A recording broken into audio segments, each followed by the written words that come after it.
Hello everybody, my name is Jacob. And I'm Christopher, and this is, what's his name? Andrew Ninen. Andrew Ninen. We met him at the Art Institute of Portland. I was a security guard there. Jacob used to go there as well. He's got a year and a half or so left, and he's got some pretty interesting things going on here. He's A little, okay, you want to give us a little brief bio about yourself? Like how you got into the Art Institute and Okay, yeah. like why that was the route you chose? I can totally give that story. Let's see. I was in high school, senior year. I was not going to graduate on time. I wanted to go to school for kind of an art career or something. I didn't really feel like going to like a general institution or like university because you had to do the 2 years prior of like prereqs. I just didn't feel like going through high school over again. I hated high school. So Me too. I dropped out halfway in my senior year. I wasn't sure I was going to graduate. I tried to go for a GED and that didn't work out because I was too late to go for it. So I ended up getting into an alternative school with about 35 credits because I came from a private school, and so they were just like, "Wow, you have 35 credits. That's incredible." I was like, "Really? Okay." And they're like, "Oh, you just need 24 credits to graduate. So just sign these papers." And just really? Oh, okay. Sign the papers, and they're like, "Here's your diploma. You graduated." What?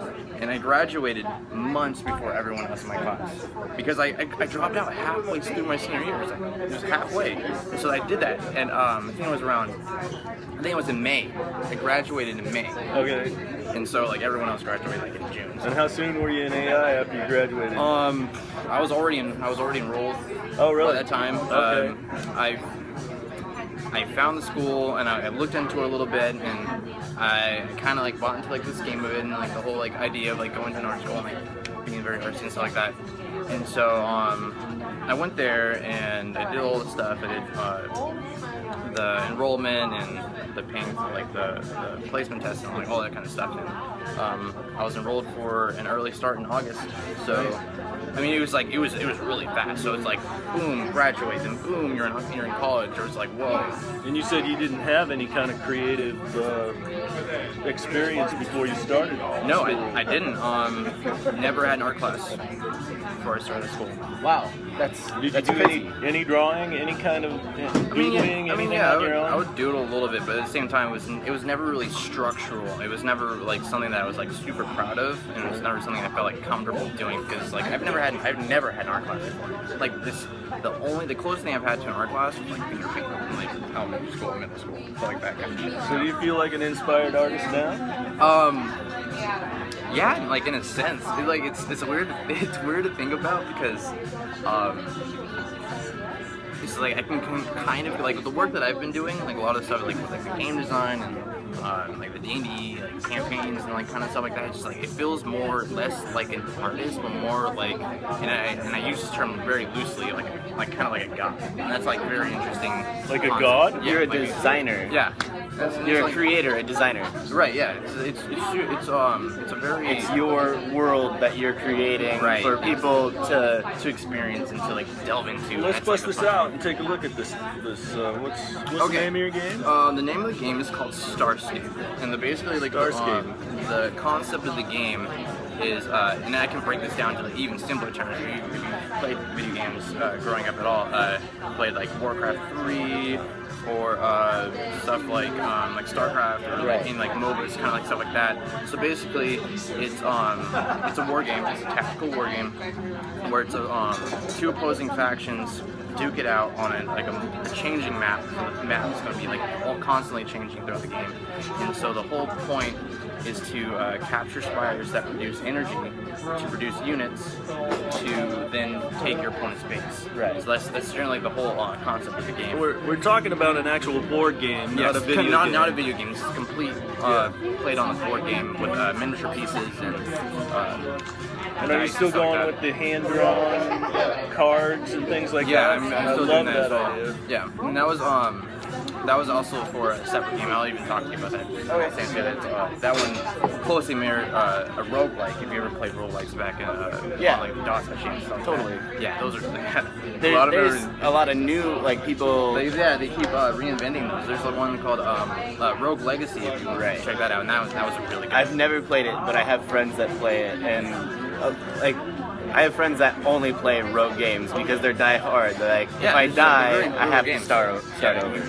Basically, it's like you die and then you start over. You lose everything. You just start over again. Yeah, I used to play Dungeons and Dragons a lot when I was a kid. Oh yeah, man. But man, you fall in love with your characters, and when they die, it was heart-wrenching because it's like, dude, when I played, it was high school, man. We would play for 5-7 hour sessions at once. So all nighters. Yeah, all nighters. Stay up all night. Next thing you know, it's like 5 o'clock in the morning. We're just finishing up on a session, and like the DM just has to end it on a cliffhanger. It's like, oh, what are you doing? No, we gotta wait till next week. And then all week you're planning your next move. Yeah, exactly. And it's like it's so engaging. Yeah. And I love how I even brought the new book because I wanted to show you guys that. Yeah. It's a very full of inspiration for me. Just recently got this as I'm also working on a campaign for some friends. So this is the new one. This is the newest edition, and this one brings a lot of focus towards. That's the D&D Player's Handbook. The newest one. The newest edition. This one really brings into focus the role-playing aesthetic in D&D. Like, it's such a huge focus on it because now the DM can reward you for playing your character correctly, based on your alignment, based on like character decisions, based on emotion, based on like your relationship with your party members, like experience. Exactly. So like you can gain like a bonus roll to something for like say if you're like a lawful good character and there's like a situation where you need to uphold the law. If you do that in character, you can gain a reward for that, and that's a very creative way to get the players to start engaging in like diving into the character more depthly. And that's working in a collaborative way to create the imaginary circumstances, and you literally have to create an imaginary space in your mind, and you have to share that space with everybody that's playing the game with you. Right. It takes a lot of imagination on everybody's part, and everybody is communicating. It's a unity. Do you have a favorite character that you play, or do you just change it up every time? For a while, I played as someone that was more of like the tanky, the healer, so like a cleric was kind of like my thing for a while. I like to absorb most of the damage and protect my allies at the same time. That was really fun for me. But then I started to kind of experiment a little bit.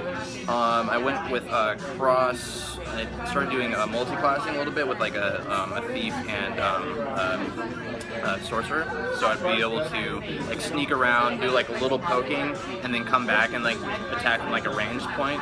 And so that was a little bit more dynamic for me, and so I could kind of pick multiple different vantage points and kind of dictate how the battlefield would go along.